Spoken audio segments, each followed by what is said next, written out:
Hello everyone and welcome to Resident Evil Zero. So I haven't played this game since it first came out years ago. Now it's like 20 years ago. That's when I was in high school. That's how old I am. But I haven't played this since it came out.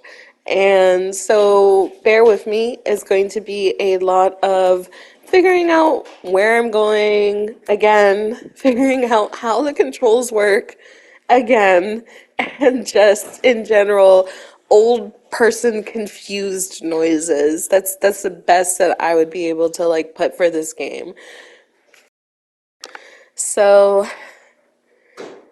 this game came out for the PlayStation 2 and the GameCube, along with Resident Evil 4. So Resident Evil 4, when that game came out, it was first on the GameCube only, and then they ported it later to the PlayStation 2. They made it available on that. Most people, I think, played it on the GameCube before they played it on the PlayStation 2, and the only difference really is the controls. The controls were changed a little bit to fit onto the GameCube controller, so certain functions, certain aspects of like the gameplay were mapped to different buttons. And me personally, I prefer the GameCube controller because I feel like the game was made for that controller. It's such a weird thing to say, but I feel like the game was made for that controller. So so for this one, we're using the alternative controls. Not really much is different in terms of controls. It still fits the scheme of the original control that we saw. You can switch your partner with triangle. R2 is to solo or team, or you can go into the menu with square and switch there, just however you want to do it. Resident Evil Zero.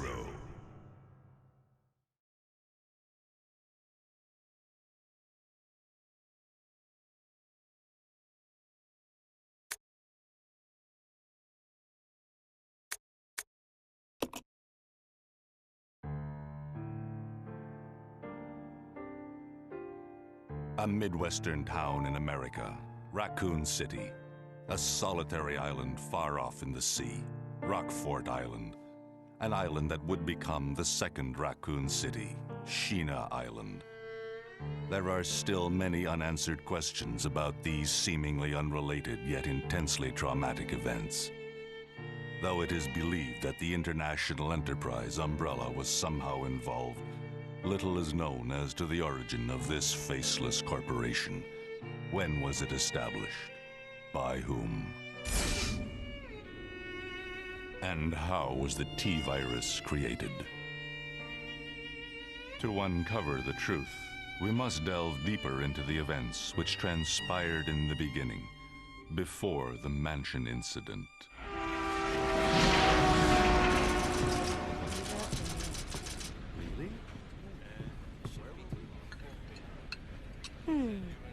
Do you think so too? Yeah. Do about it. Hold off for a while. But I wonder how those R&D people would react to this.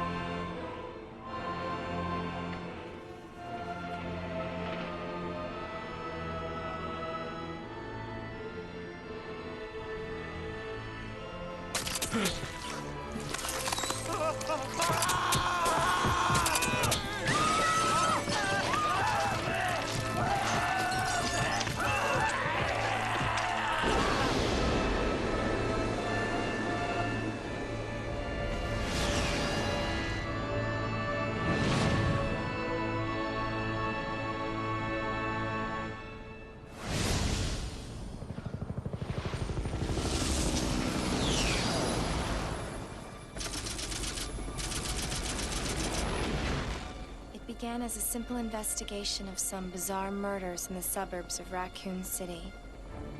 Nothing in our training could ever have prepared us for the nightmare that ensued. We never stood a chance. What's going on? Engine failure. Emergency landing.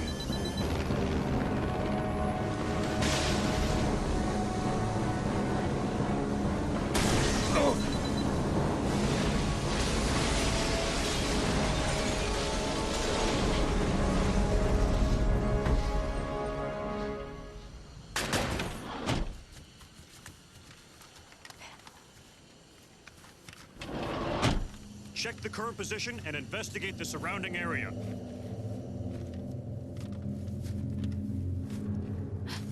Captain, look!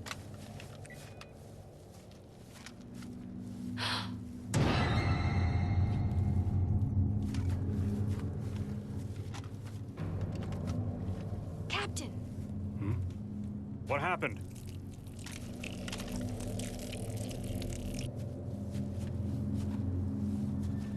Court order for transportation. Prisoner Billy Cohen, ex-lieutenant, 26 years old.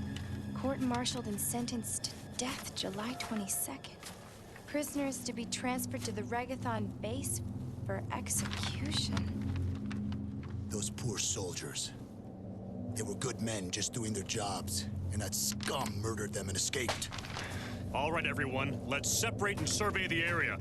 Our friend is brutal and ruthless. Keep your guard up.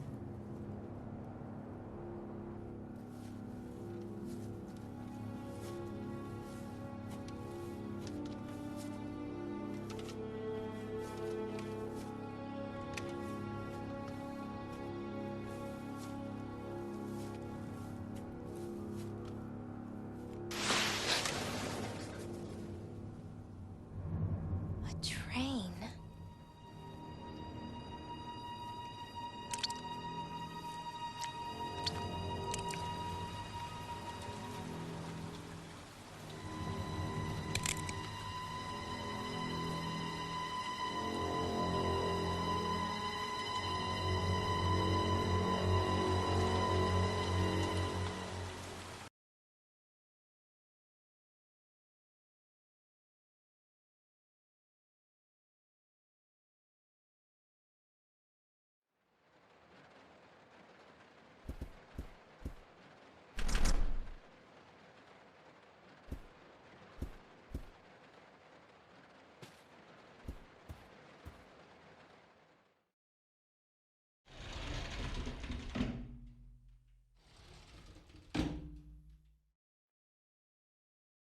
This is Officer Chambers from STARS Bravo team.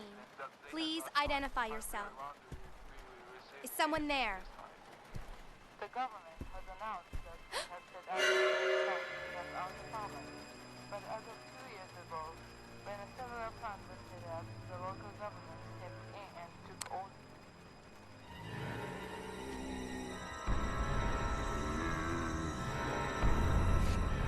I've mentioned before, but Resident Evil is probably one of my favorite franchise. Like, it's up there with like Wolfenstein, both the new games and the PC older games, and Mass Effect and Dragon's Age, and just in general, it's probably one of my top few like game franchises that I like to play. And even though I kind of felt like they went off the rails with Resident Evil 6, which I think that one was more of like an action game than it was a horror survival like the other ones. But I mean, it kept the same energy as Resident Evil 5, so there's that. What just happened? I thought they were dead.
So I'm reading through the old Resident Evil novels by S.D. Perry. I think that they're extremely well written, and if you haven't had a chance to read them, they're available on like Amazon, I think. Amazon, I think they're available for other places. I tried to see if they were available at my library, but they're not, unfortunately. But I was able to find kind of like an internet archive of a guy reading through the first book and Caliban Cove, which is the second book, which takes place directly after Resident Evil 1. And it's sort of like its own encompassing story, but it's a continuation of like literally almost immediately after Resident Evil 1, but takes place before we get into Resident Evil 3 and Resident Evil 2.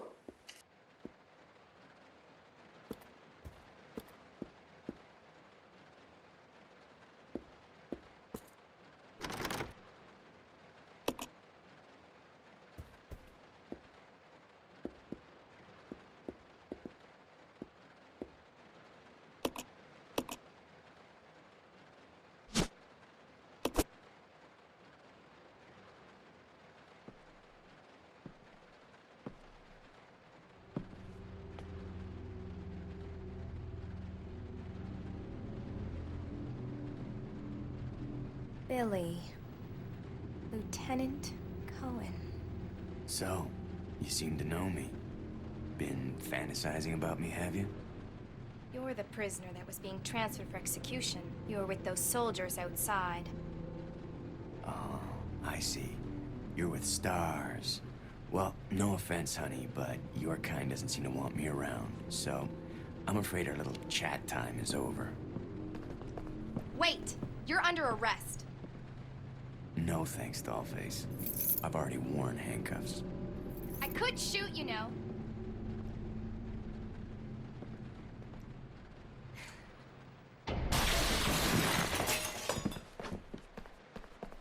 Edward! Are you alright? What happened?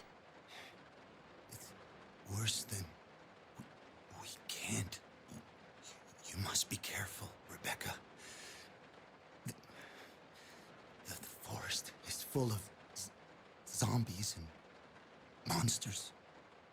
Zombies and monsters.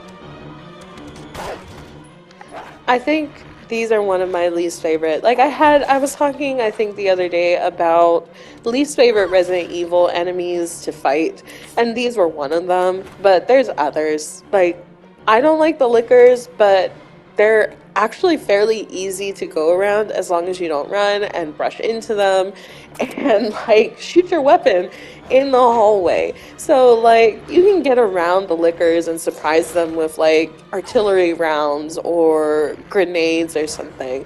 But the dogs, I think I just don't like them because it's hard to get the timing right, because you can do a lot of damage when they jump mid-air, when they like pounce on you, but I can never get that right.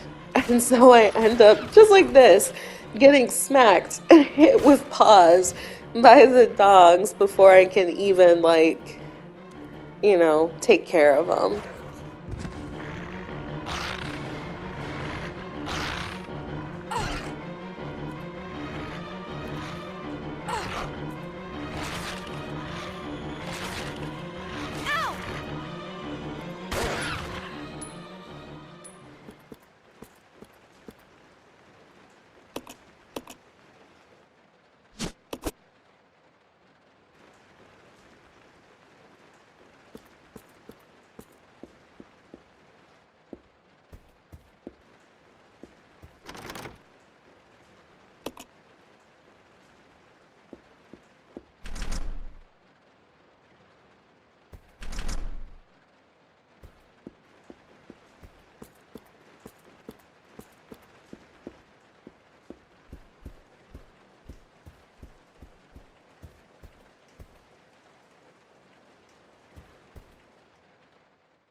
So I'm going into a little bit of rant because reading these books that were optioned for SD Perry, they follow so closely to like the games without like embellishments that they could have been translated into a script for Resident Evil, for a live action Resident Evil, either show or like movie, because it could have gone into the murders that happened in the forest and their investigations into it. It could have gone into what was happening with Bravo team. It could have gone into what was happening with Alpha team. But generally what ends up happening is that it doesn't do that. It just goes in a different direction.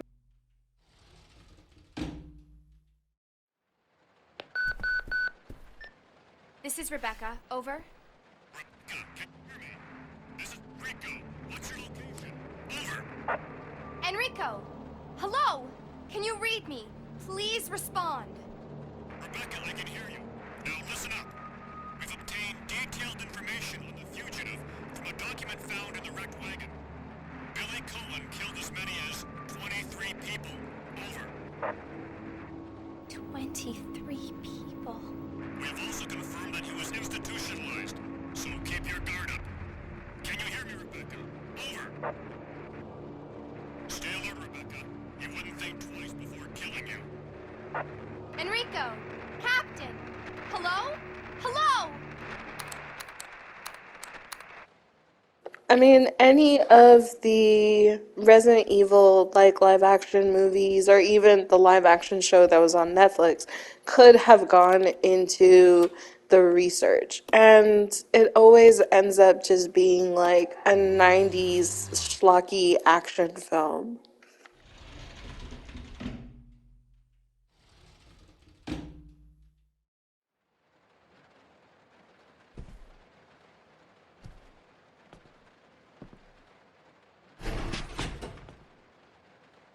It's gonna be dangerous from here on in.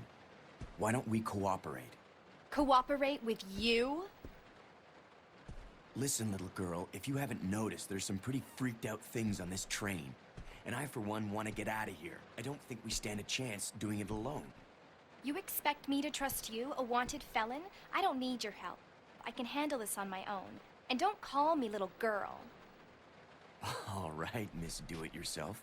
What should I call you? The name is Rebecca Chambers, but that's Officer Chambers to you. Well then, Rebecca, why don't you go and try while I wait here?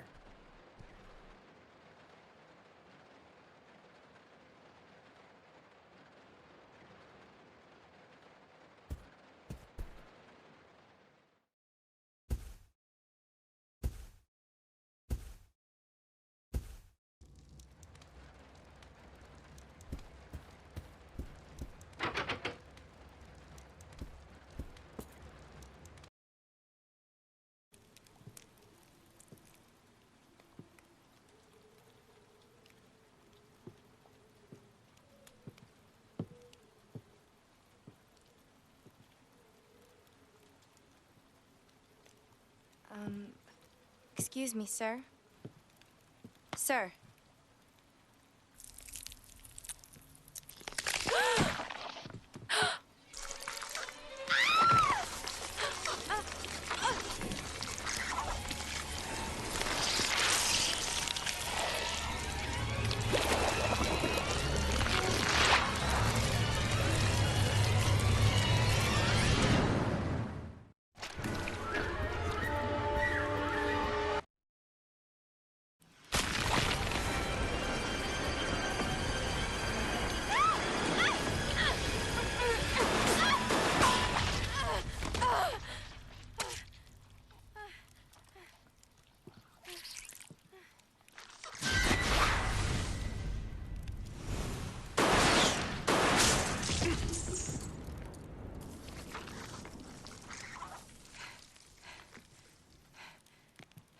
Are you okay?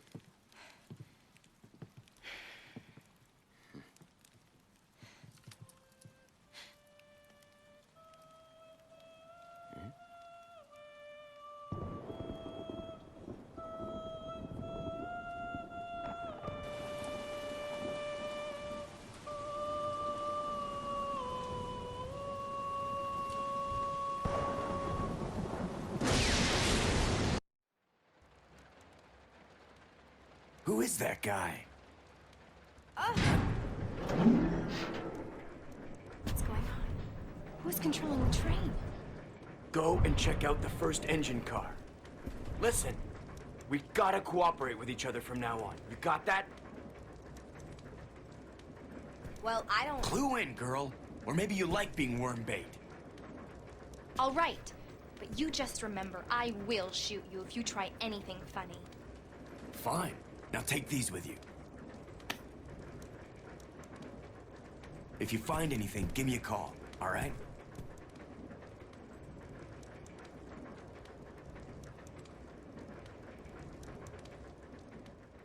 I'm not saying that the people who created some of the Resident Evil live action movies, like the writers, the directors, the producers, and then the live action show, didn't like Resident Evil. A lot of them said in like interviews that they liked it. Like Paulus Anderson, I think, is the one who made the Resident Evil movies starring Mila, his wife, who was his wife, or I think fiance at the time of the first movie, and then later his wife. So she was like in all of them. But I think he said that he loved the game and he played through the game and he, wanted to create something that had the feel of Resident Evil. And I think in a way that he did, because if you look at it, the Resident Evil canon events are like messy. And talking about Resident Evil with somebody who's never played it or never heard of the series is like, they're going to be like, wow, that's really confusing. Because you have like mutant like crabs and giant spiders and like gigantic snakes and dangerous living plants and mutated monkeys like that beside zombies. And so I do feel like, there's a lot of potential for a Resident Evil live action to be able to incorporate all of that without adding in subplots of like, this person is the special one, this person has magical powers, this person, X. Like, I understand that Wesker had powers, but that was because he was experimented on as a kid. And so with Mila's character, she was essentially our Wesker, but for the good guys. But then it kind of was like, I don't know. I guess it just felt like a little bit too much.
The rant before, and the rant that's about to happen now are brought to you by the letter H for hater, because I finally got around to sitting and watching the Resident Evil live action Netflix adaptation, the television show. And here's some of my thoughts. One, I didn't like the main character. In the show, the very first thing that you see is she's walking through basically like a decimated city. So I was like, okay, so this is post-apocalypse. This is what if Wesker had won. So the world has been decimated by the T virus and the Plagas mixture virus that he had created, the progenitor virus. Okay, giant worm. Wow, that's so great. We haven't seen enough giant, like, worms and insects in Resident Evil. It's usually like giant snakes. Sometimes we'll get like little like, insects like giant grasshoppers or something, or giant spiders, but never like a giant burrowing like earthworm caterpillar. I thought, that's great. We meet her. She's like, okay, I'm gonna get a sample. This could be it. And then she gets captured. So we're like, okay. But then it goes to the past. And the first thing that we learn from the main character as a child is that she was angsty, she was bitchy, she didn't care about anybody except for her sister. And that was it. Like, every single person that she interacted with outside of her sister was like, I don't care who you are. I don't like you. I'm going to yell at you. I'm going to say, basically like, I'm smarter than you. And I didn't like it because I was just like, I understand that she's supposed to be Wesker's kid, and Wesker was an intelligent dude. But I don't like the fact that she's essentially just like talking down to everybody except for her sister. But even when she gets into an argument with her sister later in the show, it's just like nobody puts her in her place. Nobody tells her to like, basically fuck off. Like, we're not going to deal with you anymore. It's just the dude that was crushing on her, that she was like, I like him too, but I'm not going to say it because I hate everybody here, was like, yeah, I'll help you. And I was like, no, that's not how normal people think. Normal people aren't going to want to have to deal with people that have been mean to them every single turn, have been using them every single turn, and have been like, just basically a gigantic bitch to them every single turn. Nobody's gonna want to deal with them, and I understand it's a show. Forced proximity, they're gonna deal with him, but like, I don't like that, and I wish it wasn't the case.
I really wish that wasn't the case. Like, I wish that the show given us more than what she was. And besides interactions outside of her sister, it's like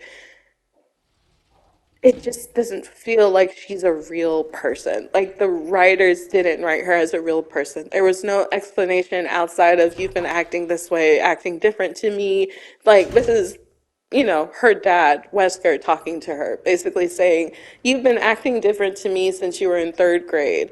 And I know that you're like smart. And I was like, okay, so then is she depressed? Is she just angsty because when she was in third grade, she kind of realized that she was an actual person.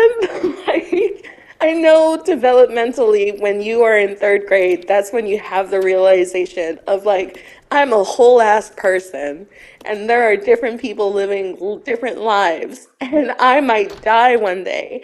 And I was like, that can cause some anxiety, which is why her sister has anxiety, social anxiety, and just anxiety in general. She takes moving hard, and she basically stays with her sister, around her sister, and her sister is the one that like gets into the fights and defends her. So I was like, okay, so we have a little bit of like some good traits here. She cares about her sister, she will defend her sister, but that was it.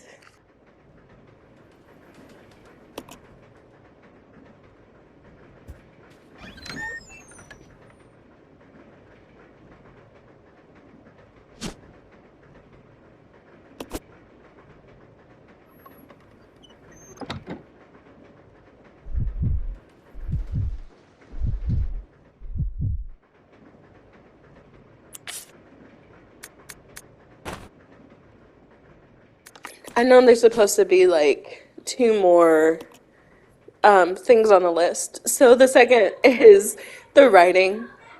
I felt like the writers rushed through the script and the pacing was like all off, and that the scenarios, while creative, were not well defined. Um, and also just it felt like, you know, they just threw things like, what can we have here on the board? And I think that's just because Netflix has an aggressive kind of like schedule, same as Disney with the Marvel movies. They had an aggressive schedule where they had to get things out, and a bunch of different original Netflix shows had came out around the same time as the Netflix Resident Evil show. So that's Netflix's fault. It's not necessarily the writers, but I do blame the writers for having shitty fucking characters. So that's my two.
This is my Roman Empire. So I mentioned writing. That was my second.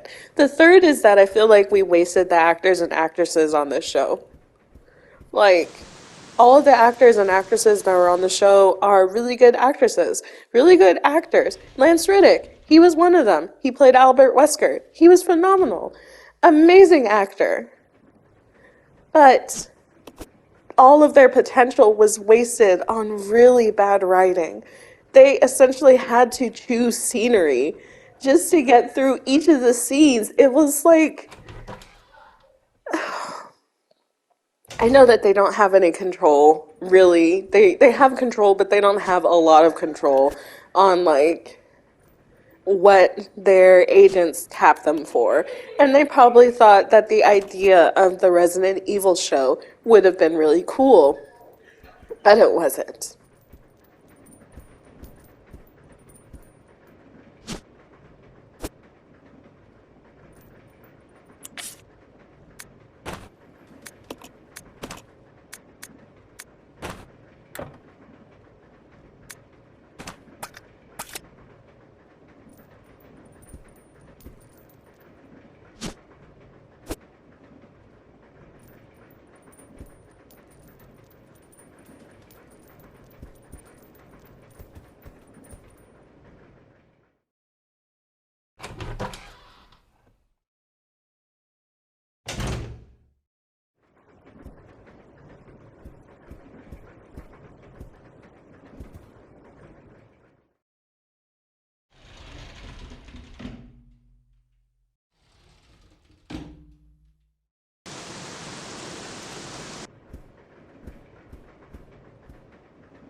I realized that while I was going through my rants about the show and just Resident Evil media in general, um, I did a lot of things. We fought a scorpion. That was fun.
Now that we've reunited with Rebecca, I just want to kind of go into the nuances of the partnership a little bit. Like the manual talks about,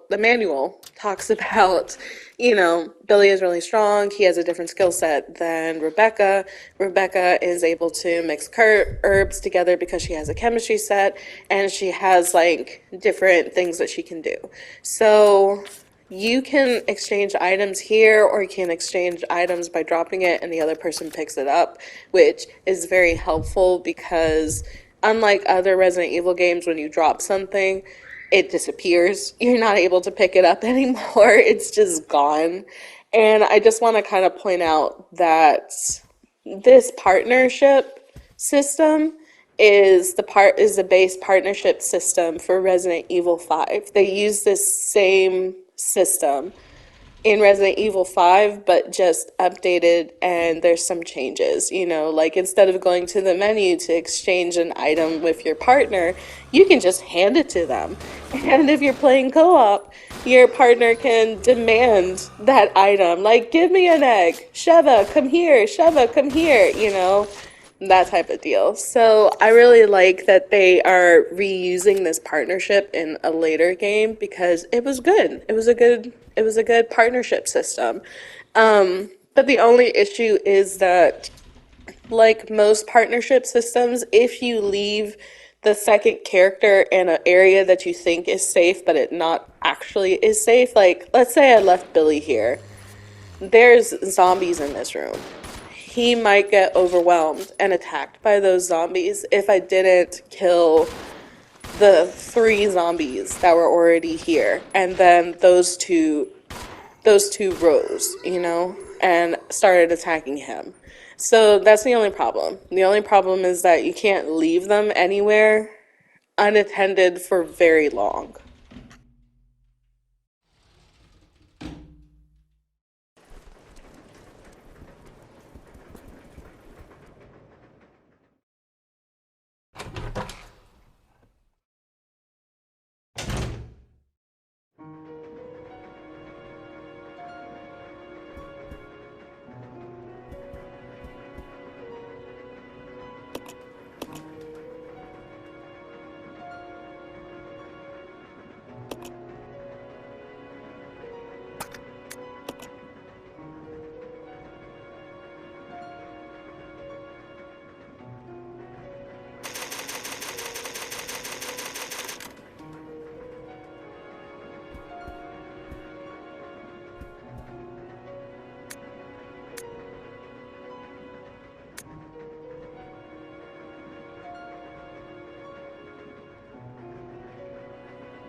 So we're going to pick up everything in this room, like this item box, which is an ammo box, if they'll let me pick it up.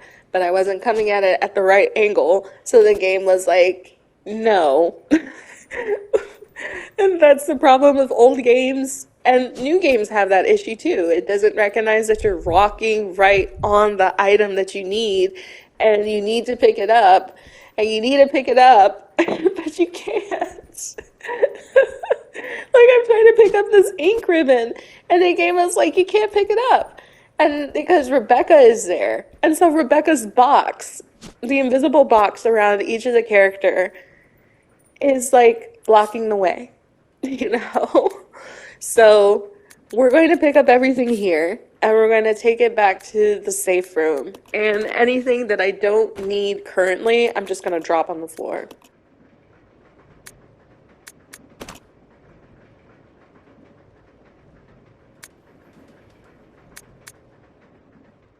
So with that being said, thank you so much for joining me on my rant. That's basically like, these are the things that didn't make sense to Catherine when it comes to live action. But hey, what do I know? I'm not the person that's writing or producing it. Maybe one day I might make my own Resident Evil thing and I'll just follow the books by S.D. Perry, which are really good. And I feel like a script can be made from a lot of it, you know, like especially Caliban Cove. I feel like a script can be made from that, and I think that that would be fun. So we're going to continue exploring the train in the next video, and hopefully we'll be able to get to the next place in the game, which is the training area, which is basically where we'll be spending a lot of our time. A lot of our time will be spent in the training area and then eventually making our way to like the Spencer Mansion, but by a different route. And so with that, I will see you in the next video, and you guys have a good rest of your day. Bye.